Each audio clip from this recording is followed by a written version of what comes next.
Hello दोस्तों, स्वागत करते हैं आपका एजुकेशन में। ये माइक्रोसॉफ्ट ऑफिस का दूसरा लेक्चर है जो बेसिक है, जो बिगनर्स के लिए है। चैनल पे नए हो तो सब्सक्राइब करना ना भूलें ताकि आप सीखते रहें। कल हमने कुछ बेसिक सीखा था। आज अगर हमें उसी पेज पे वर्क करना है तो उस पेज को हमने डेस्कटॉप पे सेव किया था। हमें सिंपली उस पर डबल क्लिक करना है तो वो ओपन हो जाएगा। या अगर हम इस तरह से ओपन नहीं करते, हमें फिर से स्टार्ट पे जाना पड़ेगा और माइक्रोसॉफ्ट वर्ड में जाना पड़ेगा। और यहाँ पे हमें वो पहले ही मिल रहा है, तो हम इस पर क्लिक करते हैं। जो हमने कल सीखा था वो ऑलरेडी इस पे है, लेकिन मैंने इसमें कुछ चेंजेस किए हैं ताकि हम आज की चीज़ें सीखेंगे। मैं सबसे नीचे चला जाता हूँ, बल्कि मैं दूसरे पेज पे चला जाता हूँ ताकि हम पहले कुछ नई चीज़ें सीखेंगे और फिर इसके साथ हम नई चीज़ें करेंगे जो इस कल का लिखा हुआ है। और मुझे यहाँ पे कुछ भी लिखना है, जैसे मैं कंप्यूटर लिख दिया, ठीक है। अब इसमें रेड लाइन इसलिए आई क्योंकि ये हिंदी भाषा मैंने लिखी, तो इसको थोड़ा पहले मैं बड़ा कर लेता हूँ। यहाँ पे मैं अब एक पेन यूज़ कर रहा हूँ ताकि आपको ये दिखाने के लिए कि हमारे कीबोर्ड के ऊपर दो कीज़ है। एक वाला बैक स्पेस कहलाता है, जिसके ऊपर ऐसे एरो बना हुआ है, और दूसरा है डिलीट, DEL। ये दो किस काम आते हैं, काफ़ी कंफ्यूजिंग रहते हैं नए लोगों के लिए जो कंप्यूटर सीख रहे हैं। तो बैक स्पेस का सिंपली ये है कि बैक की तरफ जितने भी चीज़ें अगर हमें डिलीट करनी है तो हम बैक स्पेस वाले की को प्रेस करेंगे और वो डिलीट करेगा। यानी कि अगर हमारा कर्सर यहाँ पे है, ऐसे जो अभी यहाँ पे ब्लिंक कर रहा है, अगर ये कर्सर यहाँ पे है तो हम बैक स्पेस को प्रेस कर रहे हैं, जो हम अभी देखेंगे। तो ये इस तरफ वाले हरूफ को डिलीट करेगा, यानी कि इस M को इरेज करेगा। फिर से हम बैक स्पेस प्रेस करेंगे तो O को डिलीट करेगा, फिर से बैक स्पेस को प्रेस करेंगे तो C को डिलीट करेगा। लेकिन अगर हमने आगे वाली चीज़ को डिलीट करना है तो हम डिलीट वाले की से उसको डिलीट करेंगे, क्योंकि ये आगे की तरफ यानी कि राइट की तरफ जो उसका वर्ड है, लेटर है, उसको डिलीट करता है। यहाँ की तरफ इसको डिलीट करना है, ये इसको डिलीट करना है, फिर तो डिलीट को प्रेस करेंगे। और जब हमें दूसरी लाइन में आना होता है, यानी कि यहाँ पे हूँ मैं, अब मुझे दूसरी लाइन छोड़नी है, दूसरी लाइन में आना है, तो हमारे कंप्यूटर के ऊपर एक ही होता है जिसका नाम एंटर लिखा होता है, और उस पर ऐसा वाला साइन बना हुआ होता है, यहाँ पे लिखा होगा एंटर। तो उस पर जब हम क्लिक करेंगे तो वो सिंपली दूसरे लाइन में यहाँ पे आ जाएगा और यहाँ से लिखना शुरू कर देगा। अब मैं बैक स्पेस को प्रेस कर रहा हूँ तो M डिलीट हुआ, फिर से बैक स्पेस को प्रेस किया तो O डिलीट हुआ। अब मैं डिलीट पे प्रेस कर रहा हूँ तो P इरेज हुआ, और फिर से डिलीट को प्रेस कर रहा हूँ तो U इरेज हुआ। इसके बाद हम देखेंगे कट, कॉपी और पेस्ट। कट करने से अगर मैंने ये वाली लाइन सेलेक्ट की और फिर कट की तो ये यहाँ से इरेज हो जाएगा। क्लिप बोर्ड में ये तब तक के लिए सेव रहेगा, और जहाँ पे मैं कर्सर लेके जाऊँगा वहाँ पे पेस्ट करूँगा तो ये वहाँ चिपक जाएगा। ये है कट। कट में ओरिजिनल लोकेशन यानी कि जो इसकी अभी लोकेशन ये वाली है, यहाँ से हट जाता है और दूसरी वाली लोकेशन पे आ जाता है। लेकिन कॉपी वाले अगर मैंने कॉपी किया तो ये यहाँ पे भी रहेगा, और जो दूसरी वाली लोकेशन हम इसको देंगे वहाँ पे भी रहेगा। जैसे अगर हमें किस दुनिया में किसी भी चीज़ के ऊपर काम करना होता है तो हम सबसे पहले उसको पकड़ लेते हैं, उसी तरह से यहाँ पे पकड़ने का मतलब उसको हम सिलेक्ट करते हैं। जैसे मैंने अभी ये सिलेक्ट कर दिया। सिलेक्ट करने के बाद मुझे अगर ये कट करना है तो मैं कंट्रोल X कीबोर्ड पे प्रेस कर सकता हूँ। तो यहाँ पे एक कैंची बनी हुई है जिसको हम कट कहते हैं। इस पर अगर मैंने क्लिक किया, आप देखो वो गायब हो जाएगा। फिलहाल के लिए ये क्लिप बोर्ड के ऊपर है, और जहाँ पे मुझे पेस्ट करना है वहाँ पे आ जाएगा।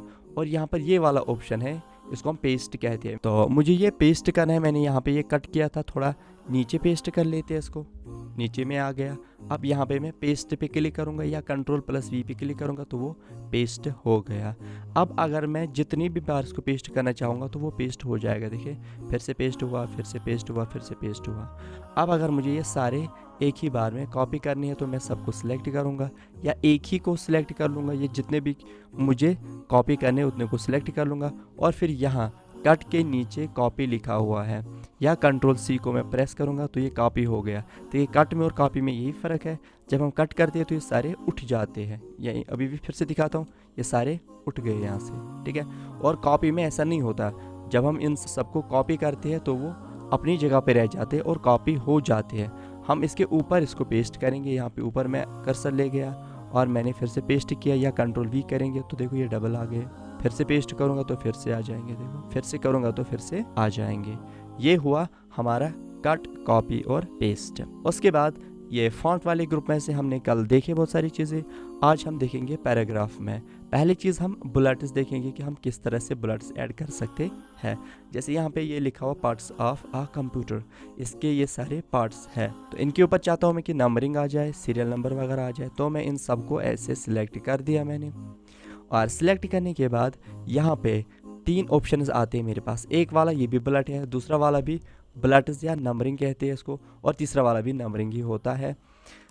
हम यहाँ पे अगर बुलेट्स के ऊपर ये राइट डाउन एरो है, उस पर क्लिक करेंगे तो यहाँ पे बहुत सारे बुलेट्स है। देखो मैं इसके ऊपर जब माउस को लेके जा रहा हूँ तो वो मुझे दिखा रहा है कैसे बुलेट्स उसने ऐड कर लिए, या ये वाले, ये वाले, ये या ये, जो हमें अच्छा लगे हम उसी को सिलेक्ट कर लेंगे। देखिए मैंने इसको सिलेक्ट कर लिया, या अगर हम चाहते हैं इसमें 1 2 3 4 कर ले, 1 2 3 4, तो हमने नंबरिंग के ऊपर राइट डाउन के ऊपर क्लिक करना है, तो यहाँ पे 1 2 3 4, ये वाला जो क्वेश्चन नंबर 1 है, स्टेप 1 स्टेप 2, ये मैंने इससे पहले ऐड किए हैं इसलिए यहाँ पे आ रहे हैं। हम खुद से ऐड कर सकते हैं इसमें, ये डिफाइन फॉर्मेट में हम खुद से ऐड कर सकते हैं। जैसे मैंने ये क्वेश्चन नंबर 1 क्वेश्चन नंबर 2 इसमें ऐड किया हुआ है, या ABCD, और इसमें जितने भी ये सारी चीज़ें हम इनको रख सकते हैं। ये रही थी नंबरिंग एंड बुलेटिंग। उसके नीचे पैराग्राफ में, जो इससे पहले वाले वीडियोस में थोड़ा सा हमने बताया था, लेकिन इस वाले में इसको फिर से बताएंगे। अब मैंने ये वाले को सिलेक्ट किया, जो यहाँ पे लिखा हो इसको मैंने सिलेक्ट किया, और इसको मैं सेंटर में लेके जाता हूँ। तो पैराग्राफ में सेंटर वाले अलाइनमेंट पे क्लिक करता हूँ, इसको हम अलाइनमेंट कहते हैं। तो पहली चीज़ मैंने इसको सेंटर में लाया। अब यहाँ पर 3 पैराग्राफ्स है और नाम चौथा है, तो नाम को मैंने सेंटर पे रखा। अब पहला वाला तो लेफ़्ट अलाइनमेंट में ही है, ये वाला। अब इस वाले को हम राइट वाले अलाइनमेंट में लेके जाते हैं। देखिए ये हो गया राइट वाला अलाइनमेंट, और उसके बाद हम इसकी चेंजेस देखेंगे क्या हुए।